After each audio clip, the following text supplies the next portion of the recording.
Good morning and welcome back to the Football Tribe League channel. Robert Kesakos is your usual suspect. It's about 6 minutes to the top of the hour that when we are coming to you live. I'd hope to be here much earlier than this, but the morning downpour did not help. Sort of disorganized a couple of things here and there that left things a little bit uneasy for me to be here right on time. But nonetheless, we are here. And the hope is that we can get things done. And speak about, of course, not to mention the FIFA Club World Cup among a whole host of other things. Yeah, as well as transfers, briefings in that regard, and everything else that you may come to think of. I mean, but it's a pleasure. It's a pleasure really to be back. It's a pleasure to be back.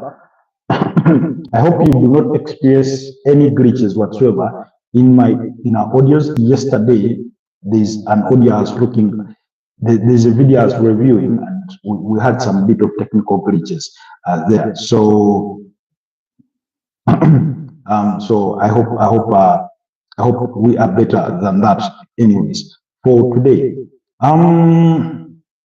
of course, there's plenty going about, but like I said, more significantly, the FIFA Club World Cup has entered into match day 3 to conclude the different group stages. The transfers, of course, Liverpool continue to sort of dominate the affairs. Manchester United have not been left out. Arsenal are still in their quorums. They are yet to find sort of their footing, as far as this transfer window is concerned, despite being just 2 signatures away from, or just perhaps an announcement away from 2 players in Kepa Arrizabalaga and Martin Zubimendi. But that's there, and we'll get maybe perhaps have a mention of it in the course of this game. The games, okay, let's kick things off at the FIFA Club World Cup because in Group A, leading into this morning, those games did kick off at 4 a.m. East African time. I did not watch these games. But like I said, both Paramiles and Inter Miami needed a draw to ensure that they do advance to the knockout stages of the competition. I have stressed it enough here that Lionel Messi with Inter Miami needed to leave the group stages and advance to the round of 16, perhaps even to the quarterfinals, and who knows what happens thereon after, to give this competition the much needed PR that they ought to, that they need, because like I said, we would go into this tournament. It's one that has been met with a bit of mixed feelings. We've all seen sort of the empty stadiums in some cases, while others have been filled, not to capacity, but to reasonable numbers. Others have been half empty, half full, with that kind of sense. But the competition has sort of grown, and we do expect it to even advance further at the knockout stages. Already, apparently, there are 3 countries in Brazil, United States. I think what's the other country? I need to look for that. But I see we have somebody giving evidence. Evidence Chukwe. Hi, how are you doing, my brother? Good morning. How are you? Oh, sorry. Apologies for saying my brother. I do not know whether you're he or she, but good to have you on the broadcast this morning. Please let me know where you're joining us from. Yes, like I said, there's about already 3 countries vying to host the 2029 edition of the FIFA Club World Cup, and we can only wait to see what that means or where that will lie. And among them is the United States of America, who are already hosting it this edition. Then Spain is one of those countries. Brazil and Morocco is the other 3 countries that are vying to host this tournament. Now, there have been reports that America want to host it for the 2nd edition, and that FIFA would be inclined to give it to them. But I think let's wait and see. I do not think it would be wise to have the same nation host the competition twice in a row. But also Morocco, while they may have their bid, I do not think that African destination is that the tournament has matured for it to be given the destination of Africa, really. And I think that will come into consideration. It has nothing to do with the facilities that Morocco are capable of offering in regards to the tournament itself. Judy Bellingham the other day was speaking, actually, I think yesterday or the other day, was speaking and he said the quality of the turf is a bit lacking. The ball doesn't bounce off well enough.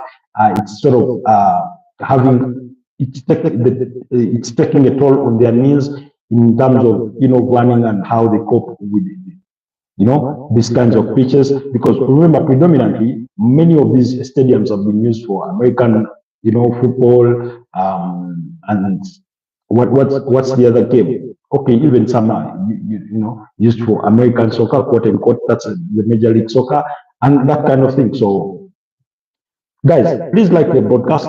Please like the broadcast. But also, if you're new here, please kindly consider subscribing to the channel and help me support me on this channel.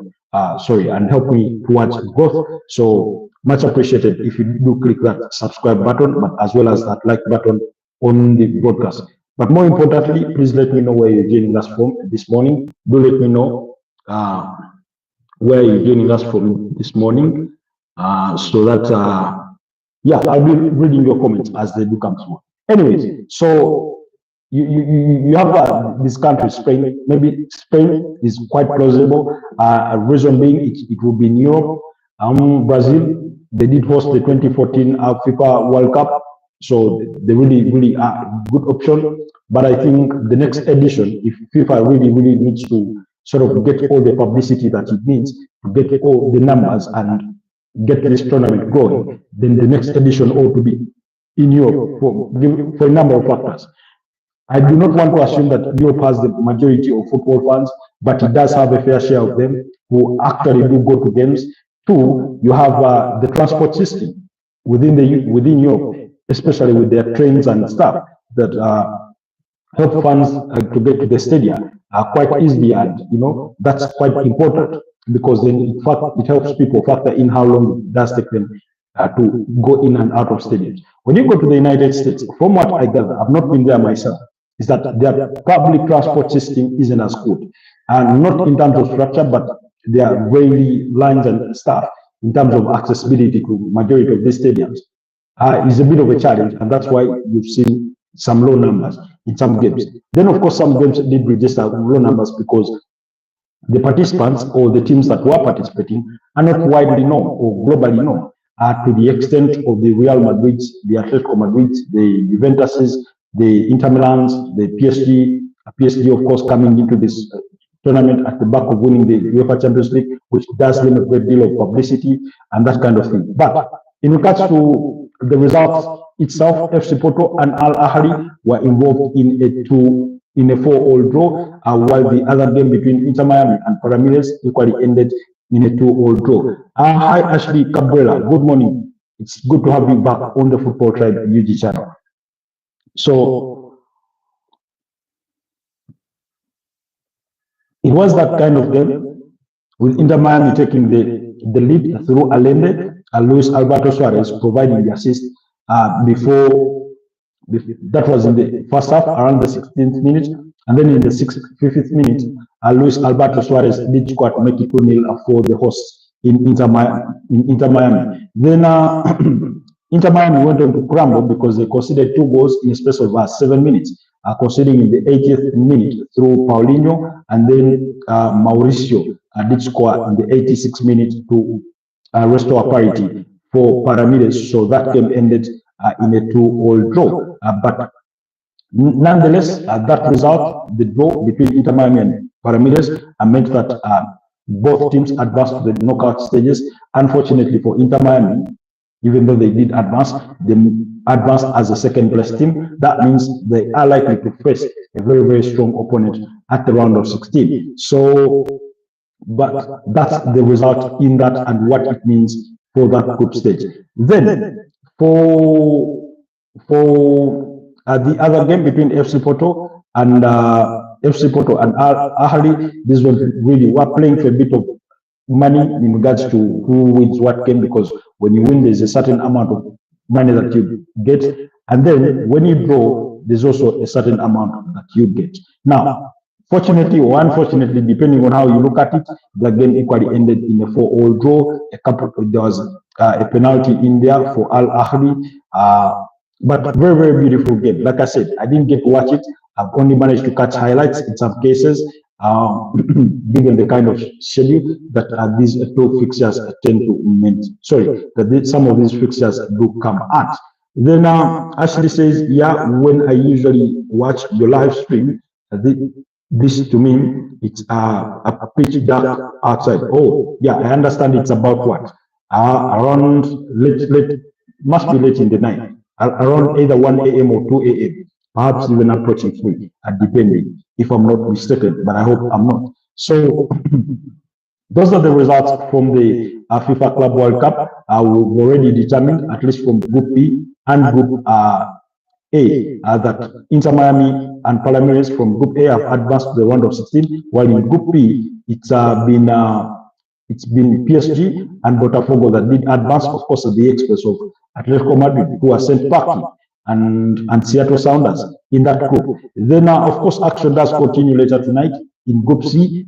Those games kicking off at 10 p.m. East African time. Auckland City will be up against Boca Juniors, while Benfica will be up against Bayern Munich. Now, still the case in this group is that you do expect now Benfica may have really, really a good chance, because Benfica need only a draw in their game against Bayern Munich to advance to the knockout stages, because Bayern Munich did the group with a tally of 6 points, for which they are already guaranteed a place in the round of 16. 2 is Benfica with 4 points, but they still need a point to guarantee their progression to the round of 16, because Boca Juniors would easily beat up against Auckland City by a 6-goal margin or even 7, and then advance to the next round should Benfica fail to get a point out of that game against Bayern Munich. What's your favorite color? I think my favorite colors are black and white. Those two, they're my favorite colors. Black and then white. Then you can also add navy blue in there. Those are my colors, really. So, anyways, that's in regards or in respect to Group C. Of course, at 4 a.m. East African time, that's leading into tomorrow. We will have fixtures, I think, from Group D, when Chelsea face off with Esperance, while Los Angeles will be up against Flamingo. Flamingo in that group have already confirmed, have already qualified for the round of 16 with 6 points and a positive goal difference of 4. Now the result between Chelsea, whether if it's a draw, Chelsea advance. If it's a victory for Esperance, then Esperance advance, because Esperance need a victory while Chelsea need only a draw because of the goal difference. Chelsea have a 0 goal difference, Esperance have a -1. Los Angeles 0 points, so they have no chance of advancing really. So that group is also quite clear in who could eventually advance to the next round.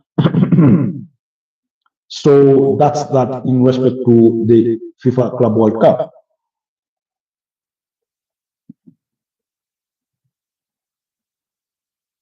But like I said, as we go through the remainder of the final games of the group stages, my expectation is that the round of 16, depending on how the draws be, I will sort of attract a bigger audience than the quarterfinals. If the right teams do advance, I fancy dark horse India, perhaps a team from South America. That's my expectation in that front. And then you never know. We could have a team that finishes second in those groups and nobody gives it a chance, and they blow us out of the water. It could be Inter Miami, because you never know. They could switch things on. Of course, with luck on their side as well, to go quite the long way in as far as this fixture is concerned. Then let's run away from that and go to the transfers and speak all matters transfers, because Manchester United did submit a bid in excess of 60 million pounds to try and sign Brian Mbomo from Brentford. Now, remember they did make a first bid earlier on this month, which was worth 55 million pounds, with 45 million pounds and 10 million pounds in expected add-ons. That was rejected by Brentford, saying their benchmark for a transfer fee was at around 62.5 million pounds that Manchester United agreed to pay to Wolverhampton Wanderers for the signing of Matthias Cunha. However, their actual valuation for the 25-year-old Cameroon forward is around 70 million pounds, although they are willing to negotiate. Now, apparently, negotiations between the Red Devils and Brentford had accelerated in the last couple of days, so that United, when they go back with the second bid, they really have the higher chance of, wrapping the deal up as opposed to keep going back and forth. So those negotiations did rotate around or revolve around what could be the most agreeable fee for the transfer of the in-one striker / forward. A lot of teams have been interested in his services, but like I've told you here before, he did choose Manchester United. He said Manchester United is where he wants to play his football from, and it looks like it is where he is destined to go.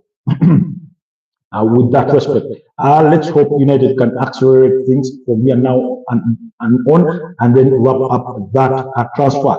Of course, we are about what? We are about 6 days away from the end of the month. For those that have been giving excuses that they are waiting for July, July is only 6 days away. But let's wait and see if they are going to, progress with those. Ashley says, I'm going to a different live stream because the white background is burning my eyes from the inside out. Not really, but my eyes are burning. Sometimes it sounds like your voice is echoing. Oh, okay. Thank you, Ashley, for that feedback. If my voice is echoing, perhaps it's because it's raining outside. Yeah. I'm having echoes. On the outside. Now let me see if I can improve on this. Let me see if this improves our audio quality. Now, unfortunately, I cannot know whether we are still on or not. How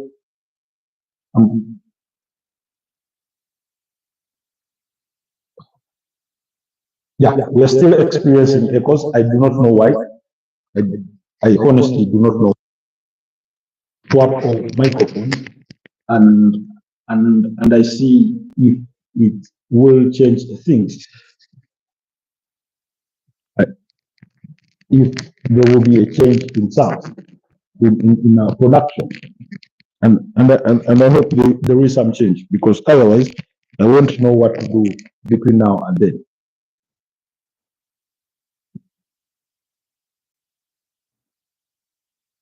Okay. How about now? Are we better? Because how about now?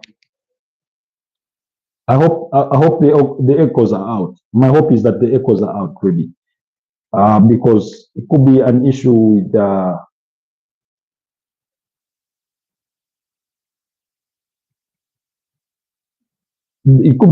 one of my microphones really, but I hope it's much better now. I will say sometimes like the live stream just goes pauses, and I have to go to do. Okay, I understand. I completely understand. But I hope our audio is much better, is much improved. We'll look to continue improving our sound. It looks like sometimes our microphones to let us down in more respects than one. But hopefully, hopefully. So, anyways, let's continue speaking on matters transfers. We are speaking about Brian Mbomo, and we hope that United can really go forward. Sometimes if you have words that I'm saying, it's because I'm singing a song well discussed. Okay. Thank you so much, Ashley. Thank you so much, Ashley, for that feedback. But I do understand from what I've been able to test out, our audios are much better, much better than they were initially. So, anyways, let's move forward. Let's move forward on the front of transfers. Um, Tottenham Hotspur yesterday did agree to sign Japanese centre back, Kota Taikai. Kota Takai. Kota Takai. Yes, they did agree to a £5 million deal to sign the Japanese centre back from Kawasaki Frontale there. So that deal is expected to be completed in the coming days. Then that's of course one of the other key news. Then Darwin Nunes has given the green light to Napoli to join them. That implies that the Napoli can now advance to have talks with Liverpool over a transfer fee for the 25-year-old Uruguayan international, who is a target for a host of clubs, including clubs from the Saudi Pro League. That is expected to go on as well, or the discussions are expected to go on. However, we are waiting to see whether Napoli will be willing to meet Liverpool's valuation of the player, because it is reported that Liverpool do value the player at around £65 million. Sorry, at around £59 million and upwards of that. So let's wait and see if they can come good on that.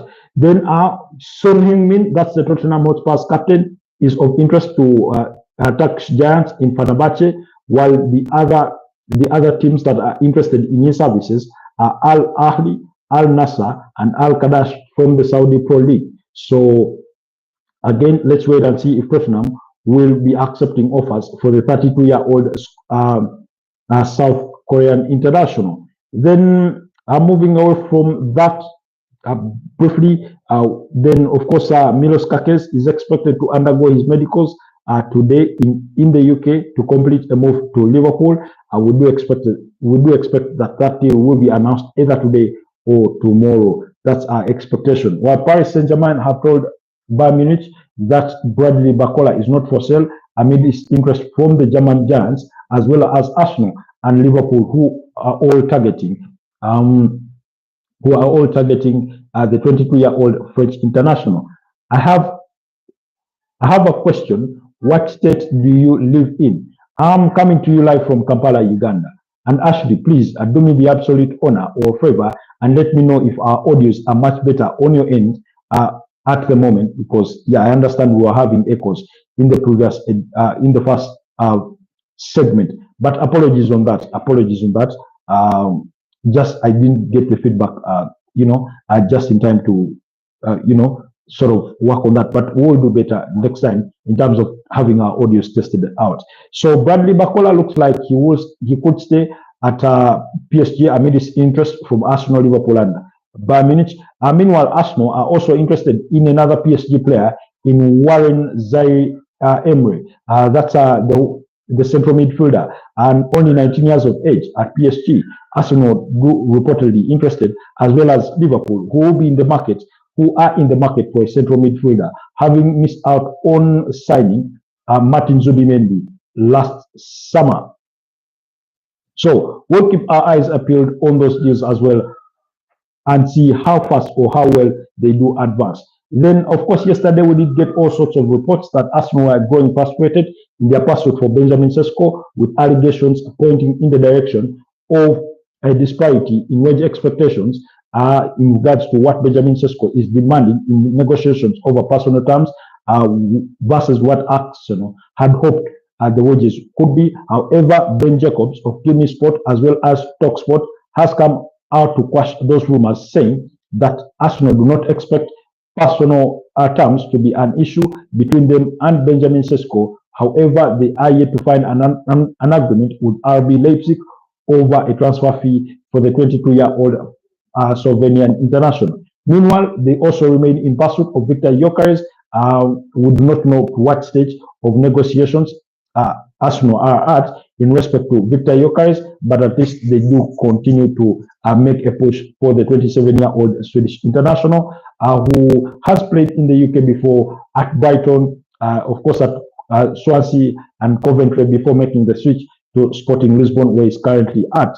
Then Arsenal are also strongly interested in signing Rodrigo Goes from Real Madrid. He's a player we've spoken about ever since the transfer window did open. That was on the June 1st and closed on June 10th before reopening on June 16th. Now, Arsenal are interested. Real Madrid valued the player at about 90 to 100 million euros. Whether Arsenal can really pay that high for him remains to be seen. However, his omission in the game against India win 3-1 victory against Al Ain, was it Al Ain the other day? Is sort of okay. I do not think it was Al Ain. I stand to be corrected.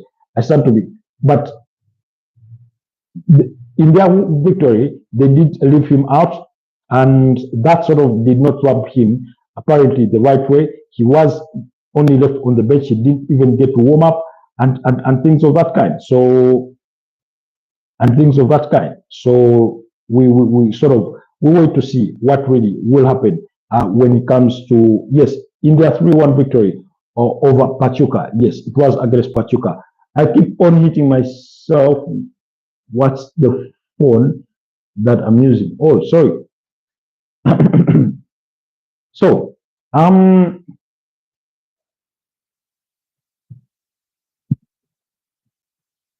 we are all well aware that Rodrigo Goes prefers to play from the left wing. However, he's not really gotten that chance at Real Madrid, given that Kylian Mbappe, Vinicius Jr. all play from that side. And then now, looks like Xabi Alonso, with the signing of, with the presence of Adagula, is tilting to formulate his plans around Adagula. That's the young Turkish international who, by the way, scored in that game against Pachuca. And then, of course, they've just signed Franco Mastatouano, the 17-year-old from River Plate, who can equally play in that similar role. So looks like they could really consider moving on Rodrigo Goes. It is also reported that Real Madrid need to fund the signing of a central midfielder, and perhaps letting go of Rodrigo Goes could be the sacrificial lamb that they need if they are to secure funds that then get them the desired midfielder that they do hope to get in this transfer window. So let's keep our eyes peeled on that as well. Liverpool retained interest in signing Crystal Palace centre back Mark Gahey, although he wants guarantees if he will be starting in that 11. Then also, Crystal Palace want to let the player go because he doesn't want to renew his contract with only a year left to it. A similar situation, literally, with what is happening with Liverpool and Ibrahim Konate. The 26-year-old French defender has only a year left to his current contract. However, he has sort of declined all the contract offers that have been put before him on table. Whether Liverpool may consider selling him remains to be seen. But I think if you come on the back of losing Alexander Trent-Arnold for almost nothing before Real Madrid came in due to the fact of the FIFA Club World Cup to pay you 10 million euros for his signature, then perhaps you wouldn't want to put yourself in that kind of situation again. Background is hurting me. My eyes are staring at all because your face is in the middle and I have to look at it. I don't have to, but I don't want my eyes to burn. Really, is that really an issue? Are you in a dark room? Because that only would happen if your phone is on maximum bright light and then you're in a dark room. That will be the impact of that. Because, and besides, my walls are not white even. They are creamish. So I do not think they give so much reflection. But apologies if you're experiencing that, really, if you're experiencing that. Then away from all that, Brentford are really closing in on appointing their set piece coach, that's Keith Andrews, as the replacement for Thomas Frank, who did leave to join Tottenham Hotspur. Now, this would be the second time that Brentford do look inwards, because in October, I think, yes, in October 2018, when they were appointing Thomas Frank, he was replacing Dean Smith, who he had worked under as an assistant since December 2016. So they looked inwards and they looked at Thomas Frank and handed him the job. So it sort of doesn't surprise me that even in this case that they are considering appointing an assistant who the only difference is that Keith Andrew had only joined the club quite very recently. Have you ever heard of haters on your live stream? Yeah, sometimes not haters. I wouldn't want to call them haters. But I've seen a couple of people with some mean views or some mean submissions in my feed on the channel. But that's to be expected. That's to be expected, really. When you come onto the internet, you ought to expect everything that comes with that.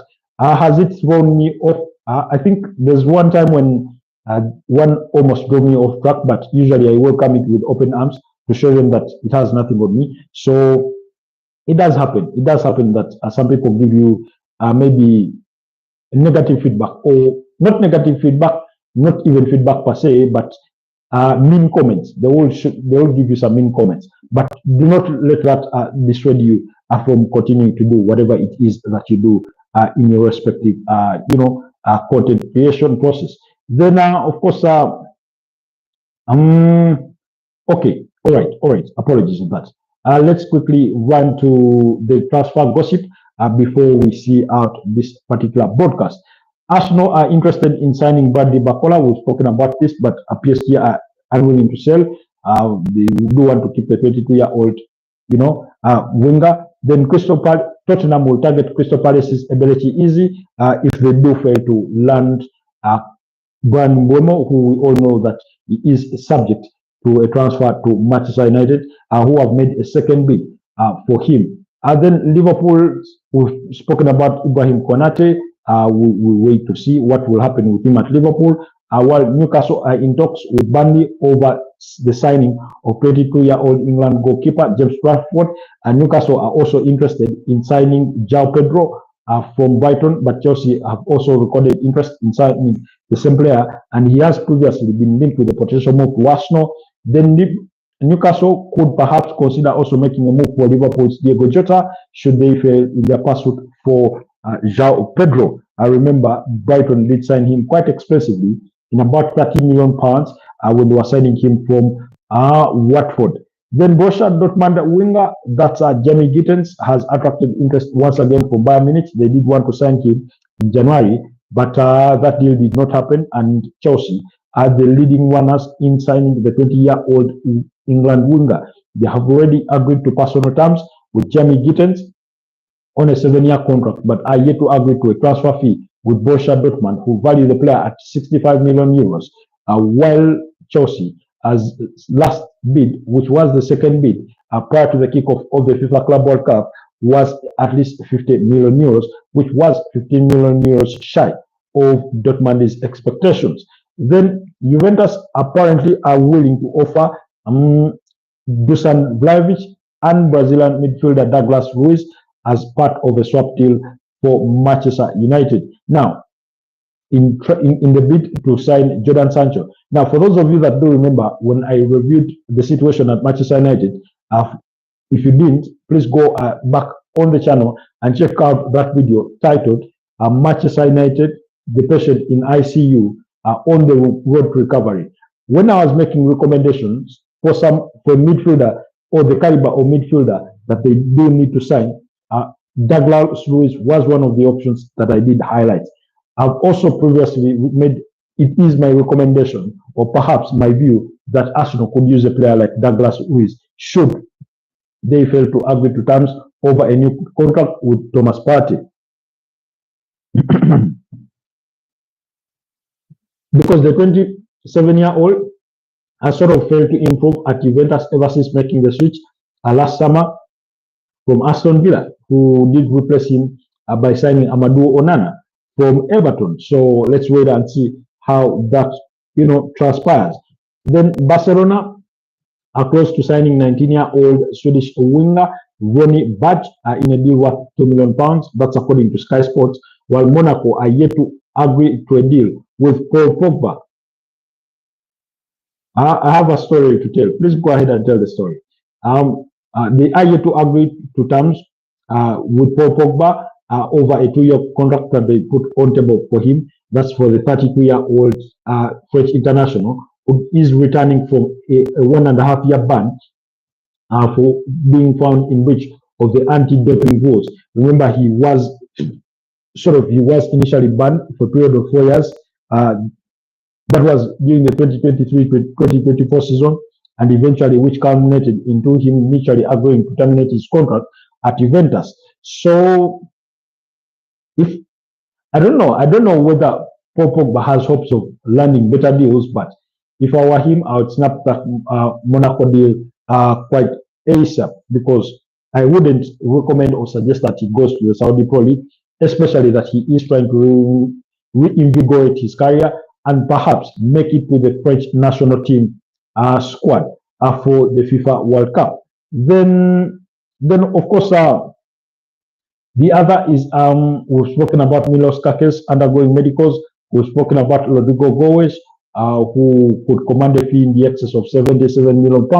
Then Nottingham Forest have agreed a deal worth £19 million with Juventus for 25-year-old United States winger Timothy Weah and Belgian winger Samuel Mbangula. Yes, that's who is only 21 years of age. As far as I'm aware, Timothy Weah is a striker, pretty much like his father. Anyways, that's it. Then, meanwhile, businessman John Textor has agreed to sell his 43% stake in Crystal Palace for about £190 million and is considering buying a championship club, Sheffield Wednesday. That's according to the Star.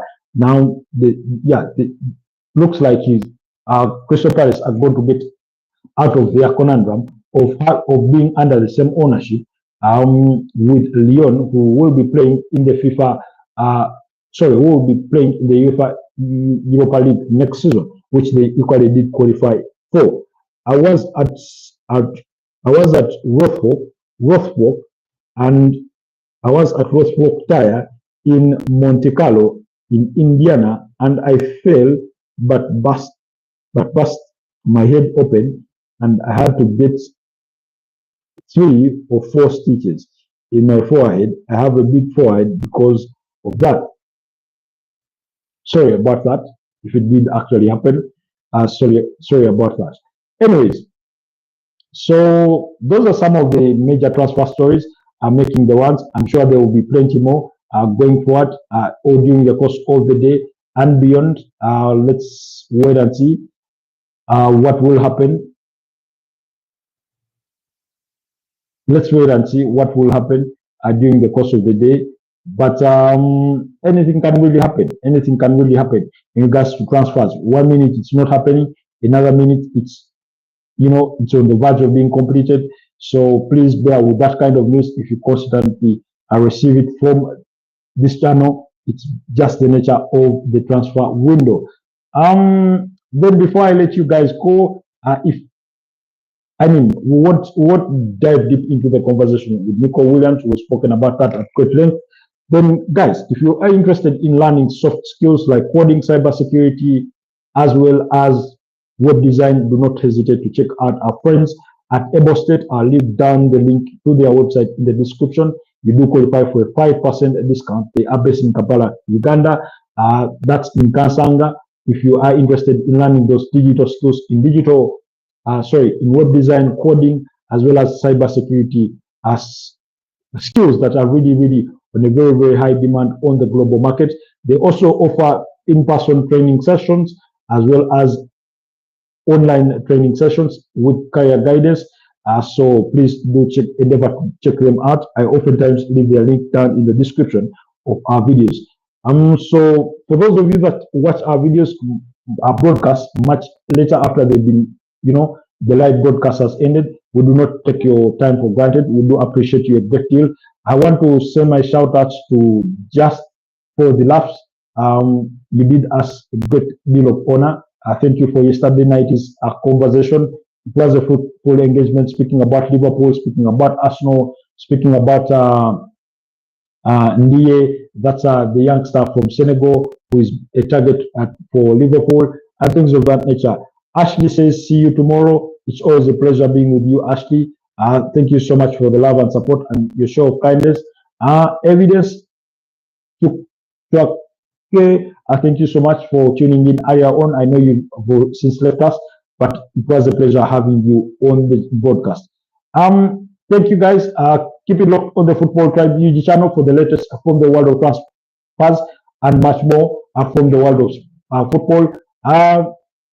Allow me sign out and wish you a wonderful rest of the day. Bye bye.